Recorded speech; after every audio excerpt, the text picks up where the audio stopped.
Então, a gente viu as variáveis, controláveis e incontroláveis, uma ideia geral para a gente poder praticar e absorver quando a gente vai fazer nosso projeto. A gente viu que todo projeto tem um caminho crítico, ou seja, uma sequência de etapas que não podem deixar de acontecer. E agora nós vamos ver aqui as etapas básicas de qualquer projeto. Então, etapas de um projeto. Todo projeto é desenvolvido em 5 etapas: iniciação, planejamento, execução, controle e conclusão. Na iniciação, é a etapa onde tomamos conhecimento do projeto a ser feito. É o momento na confecção do briefing ou de sua leitura à equipe. É nesta hora onde surgem diversas dúvidas do projeto.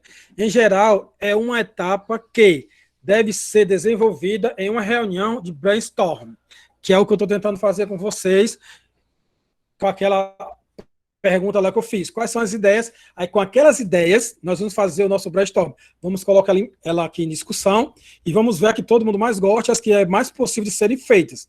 Então, essa etapa aqui é a que a gente se encontra. Tentamos ter uma ideia de projeto.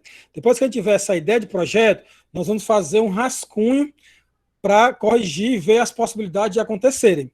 E aí nós partiremos para a segunda parte, que é o planejamento. O que é o planejamento? É onde o projeto é detalhado. Se aplicarmos o princípio de Pareto, é onde investimos 80% do nosso tempo. É o momento em que detalhamos as atividades, pesquisamos, detalhamos os prazos, alocamos recursos e custos. O resultado do planejamento é uma lista de tarefas e ou um gráfico de Gantt.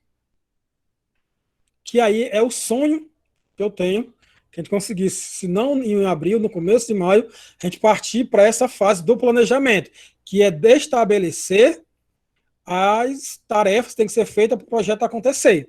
Mas só se pode traçar um caminho sem tiver um objetivo que vai surgir a partir do nosso brainstorm, que é a nossa chuva de ideias, né, tempestade.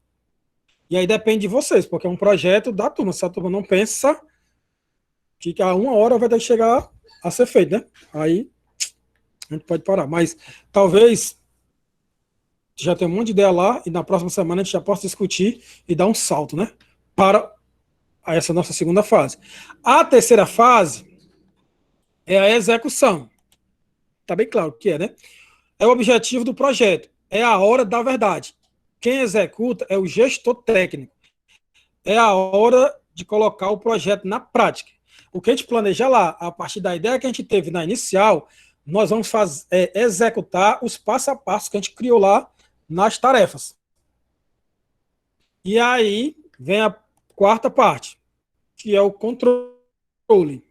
O gestor do projeto faz o controle de execução, registrando o tempo e os recursos, e gerenciando as possíveis mudanças. Pode acontecer, como aconteceu aqui no semestre passado, que a gente teve que mudar totalmente a forma de execução, que era prático, era no calor humano, era distribuindo panfletos, conversando com as pessoas, fazendo entrevista com elas, visitando as famílias. A gente teve que mudar para uma realidade totalmente digital. Então pode acontecer mudança, mesmo de tudo planejado. E aí essa mudança acontece na fase do controle. E a última fase, a conclusão. Boa conclusão dispensa mais comentários. É a hora em que o projeto termina. No nosso caso, dentro da conclusão tem a apresentação, que a gente apresenta os resultados que vai para o SIG, que vai garantir a nota de vocês lá, que é uma das notas, é o projeto social. Que normalmente, como um trabalho coletivo e feito, é onde a gente garante o primeiro 10. Mas que nesse caso, desse ano, não teve a apresentação. Se Deus quiser, se a gente voltar, né, vou ver se eu consigo alguém da turma, né, que possa estar por ali pelo mar, para vir fazer a apresentação na nossa feira, só para a gente poder finalizando. E aí nós temos, então, um ciclo de monitoramento e controle, que já não é uma das fases, é um processo. Que é o quê? Ó? Uma das coisas que a gente pode levar em consideração, como eu falei, não significa que uma atividade é uma atrás da outra. Sempre tem que começar pelo início, Mas aí, ó, o planejamento é a sequência. Aí depois que você planeja, tem a execução. Só que aí, quando você está executando, tem um controle. Nesse controle, às vezes, pode ser necessário fazer algumas mudanças, algumas atividades, aquele nosso famoso PDCA. Aí volta para o planejamento, que volta para a execução, volta para o controle, se finaliza e alcança o objetivo, nós chegamos na conclusão. Então, essa dinâmica aqui, a gente chama de ciclo de monitoramento e controle. Beleza?